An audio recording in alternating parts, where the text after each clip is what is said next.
শহরের এক কোণে ছোট একটা ঘরে বাস করতেন বৃদ্ধ রহমান সাহেব। তার জীবনের সবচেয়ে বড় কষ্টের জায়গাটা ছিল তার একাকিত্ব। 20 বছর আগে এক ঝড়ের রাতে তার স্ত্রী মারা যান, আর একমাত্র ছেলেও বিদেশে গিয়ে নিজের সংসার নিয়ে ব্যস্ত হয়ে পড়ে। একদিন আলমারি পরিষ্কার করতে গিয়ে রহমান সাহেব একটা পুরনো ডায়েরি খুঁজে পান।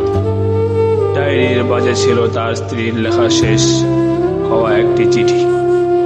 যদি কোনোদিন আমি না থাকি তবে মন খারাপ করে থেকো না।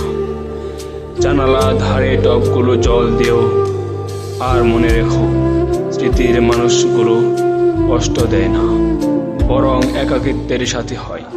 তিনি বুঝতে পারলেন তিনি এতদিন সুখ নিয়ে বেঁচেছিলেন না, বরং সুখকে আঁকড়ে ধরে জীবনটাকে থামিয়ে দিয়েছিলেন। সেই দিন তিনি প্রথম অনেক বছর পর মন খুলে কাঁদলেন।